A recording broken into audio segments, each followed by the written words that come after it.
Welcome! You join us today on a flying trip back to the homeland. We're in a place I've never been to before, the Lake District. So we'll try to ignore the fact it's the height of summer and tourists will be everywhere.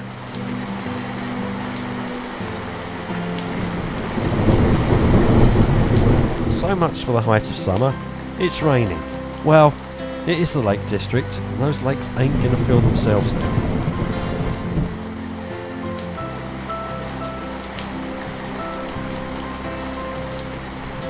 We were due to meet up with family, with the plan to fit in some photography. So whilst the scenery was certainly working with us, the weather, not so much.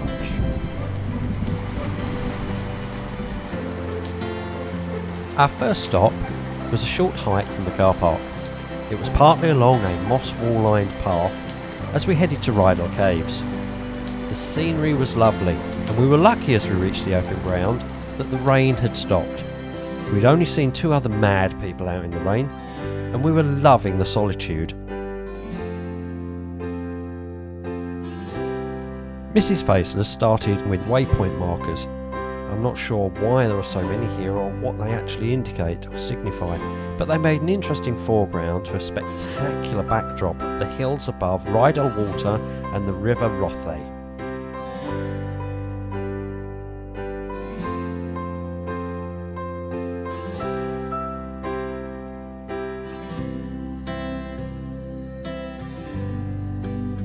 The cave was a myriad of texture and colours, and with no one else around, I took the opportunity to get my shots. With so much water dripping from above, I went to f22, slower shutter speed, and really helped smooth the water out. Mrs. Faceless then joined me, and as you'll see from the images, the flat grey sky changed to dark and moody rain clouds for her, as once again, the heavens opened. With the weather rolling through, the rains coming in, and the wind picking up, ISOs were raised to enable a slightly faster shutter speed to ensure that the foliage on the trees was not overly blurred. A circular polarizer helped to reduce glare. As expected, it started to get a little busier, so not wanting to hang around with so many people walking through, we headed off to the next location.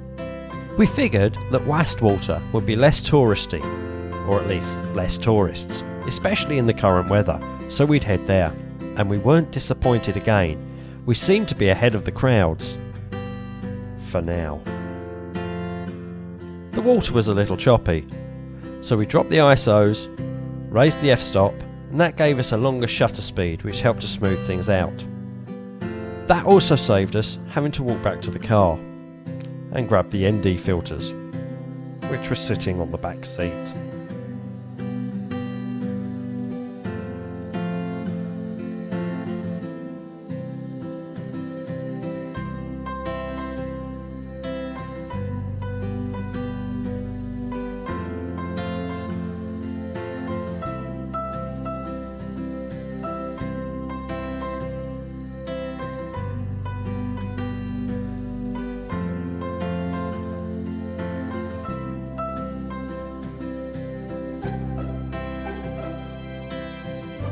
It's generally difficult going to a place for the first time to photograph, especially when on such a time constraint as we were.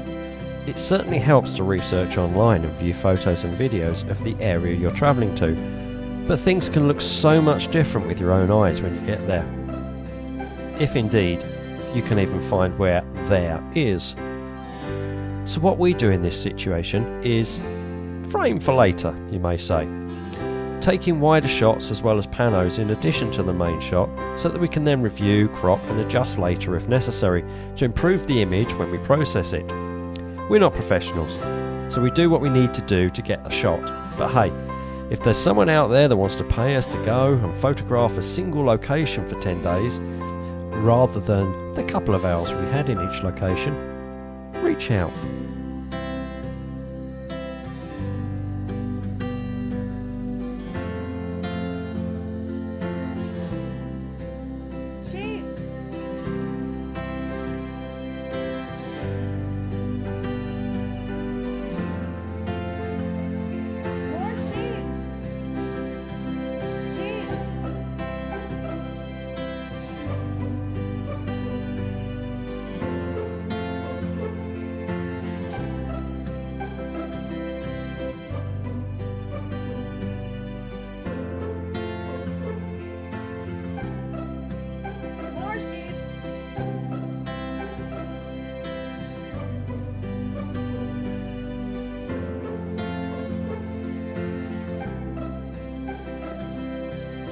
Whilst the drive into Buttermere is certainly very pretty, the roads are narrow with oncoming traffic and not necessarily in the best condition. So take care.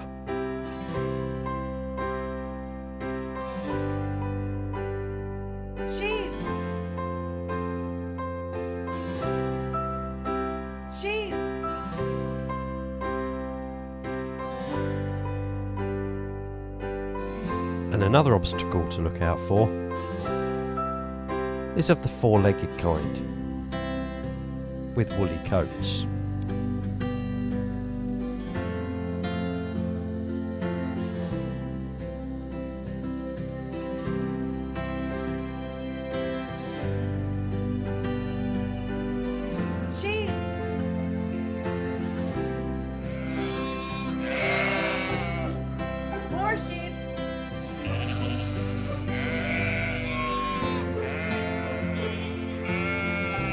Our next stop was Buttermere.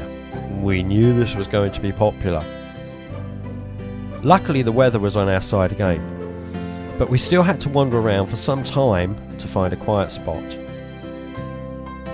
The weather was probably helping us somewhat as it wasn't raining, but it was clearly going to.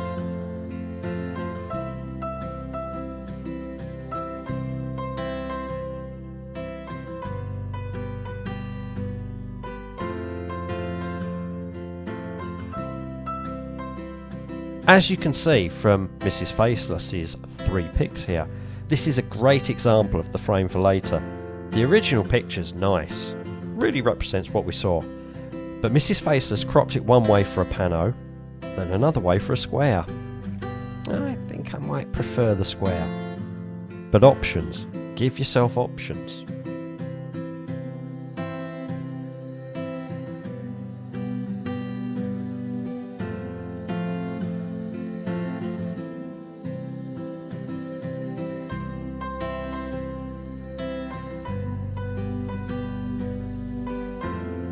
Our time with family, and indeed in the Lake District itself, was over. We needed to head back to the airport hotel, but with a quick stop, or two on the way.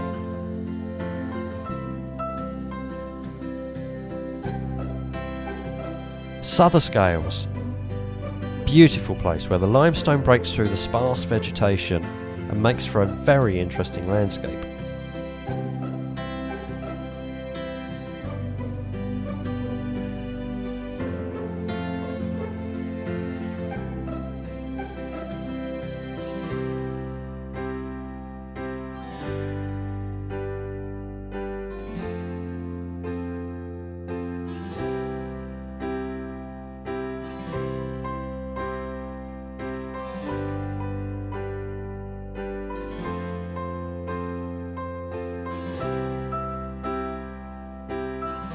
Just down the road from Southerscales is the iconic Ribblehead Viaduct.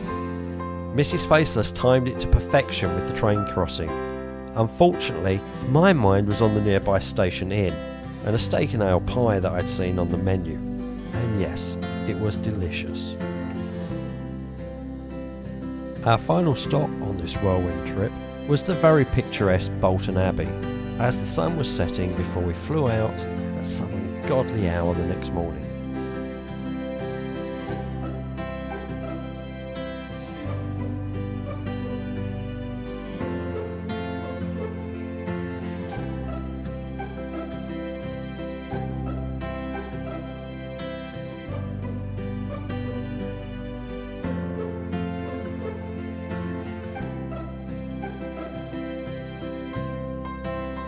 Thanks for watching. Hope you've enjoyed the small slice of our adventure and the pictures which went along. Until next time.